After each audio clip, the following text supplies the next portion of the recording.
Hey beauties, I'm Carla, makeup artist, speaker, business owner, and founder of Creative Contour by Carla.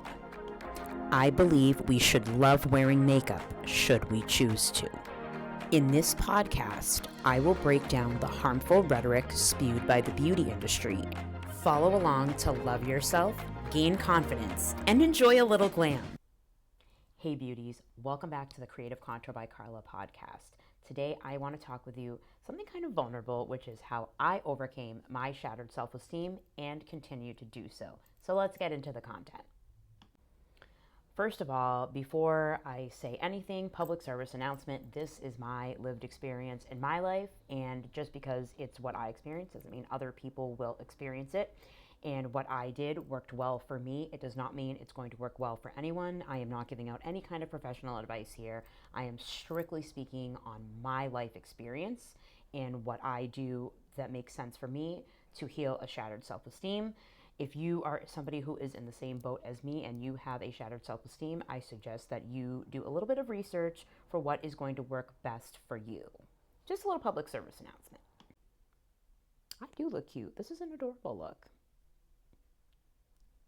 So obviously everybody has different life experiences, but in my life experience, I realized a very long time ago, now that I'm in my mid-30s, I realized a very long time ago that, you know what, I really just did not have a strong self-esteem.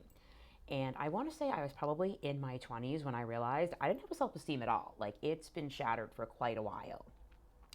And I will say that in your 30s, if anybody who's in their 30s is watching this, you definitely do go through some aspects of healing and growing.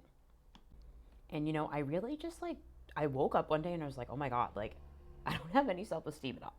Like, how can I be out here helping people look and feel their best when internally I don't feel that way at all? Like, how can I help people when I'm not practicing what I preach? And this was a really big deal for me because, as you all know from watching this channel, but also for those of you who are coming from following me for the 8 years that I've been in business so far, you know, authenticity is very important to me, and honesty and value is also very important to me. And so if I'm holding all of these like morals, how can I be operating from a place that I'm not even following my own morals? And that was such a big deal to me. Like, I basically woke up one day and I was like, I gotta do something about this. And I will say that I've been in and out of therapy for probably the past 3 years now. It's been very beneficial for me because I needed it to help understand the way I viewed my life, the way I viewed myself, and the way I viewed my world. And I will say, speaking with a therapist really helped me value myself, and it helped me validate myself. And when you learn how to do those things for yourself, it does help you build your self-esteem. I was literally operating in a manner that my self-esteem, you could prick it with a little skinny, teeny tiny little pin and it would just fall to the ground. Like, that's how delicate it was. And that's why I'm saying, like, I was operating with a shattered self-esteem. And being in the beauty world, you can't operate that way because you are going to fall prey to every single harmful piece of rhetoric that the beauty industry spews. And you all know that this is part of my podcast, is to break down that harmful rhetoric. So that internal piece was really important to me, and I still do the work today on that. It's not, you know, it's not one and done. This is a process that flows through with me throughout my life. So sometimes I'm in therapy, sometimes I'm not, sometimes I just need one session, sometimes I don't. It doesn't matter. It's what I need for me to help me operate properly. And it also helps me give, right? Because as a makeup artist, I work one-on-one with people. And if anybody who is in the beauty industry is watching this, you understand we give so much to our customers. It's not just physically applying a makeup product and sending you away and calling it a day. It's a lot of internal work. And we do a lot of listening. We do a lot of giving, a lot of loving, and a lot of caring for our clients. You know, having your hair done, having your makeup done are very intimate services. And sometimes people are very insecure about certain parts of themselves. And that is okay. We have to address it and we have to build that confidence within them. And so if you're building confidence within somebody, you need to have that piece of yourself as well, right? I was operating in a place where I didn't have that at all. I had no self esteem. I had no confidence in myself. I was just literally out here. Like, looking back at it, I'm like, how did I ever help people when I'm the one who probably needed the most help? But here's the thing, now that I'm kind of on a different level from this, I can look back and say, you know what? I did the work for myself that I needed to do for myself.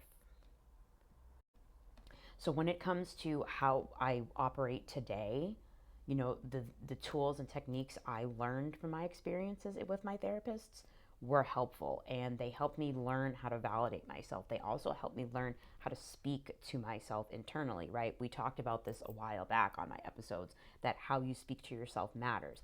That's why I brought that up way back when, because you need to understand that beauty also operates inside. It's not just outside. Yes, we can put on any beautiful piece of makeup and it will look great and everything, but if you're not feeling it internally, guess what? It's going to reflect externally. So, how I continue to do so is that when I'm speaking to my therapist, when I need them, but I also speak to myself in a positive manner. And it's really hard to do that a lot. It is. It's really, really hard. But I have to remind myself of who I am. And sometimes, you know what? I do have to lean on my people. I do have to call a friend and be like, you know what? I'm having a down day. That's okay. Or talk to your loved one, whomever this person is. That's okay to do that. I also take care of myself physically, mentally, spiritually. Like, I always make sure that I am pouring from a full cup. And that's not always easy to do for everybody. But for me, right now in my life, it is priority number one. And it has to be, because of the industry that I'm in, because I work with people one on one. I know I'm going to be giving every time I walk into a customer's appointment. It does not matter what kind of makeup service we're having. I always know I'm going to be giving, so I always have to make sure that my cup is full before I step into that appointment. So, beauties, we're getting kind of long now in the podcast episode, so I want to kind of sum things up a little bit. So for myself, this overcoming shattered self-esteem is a daily process. It's something that I'm always thinking about. It's top of mind. And for me, it was really beneficial to do the work I needed to do. And I will continue to keep doing this work because I know that it benefits my customers, it benefits my life, it benefits my mental health and my spirit. Beauties, I hope you all enjoyed this episode. Tell me in the comments what stood out to you, and I'll see you in the next episode. Bye.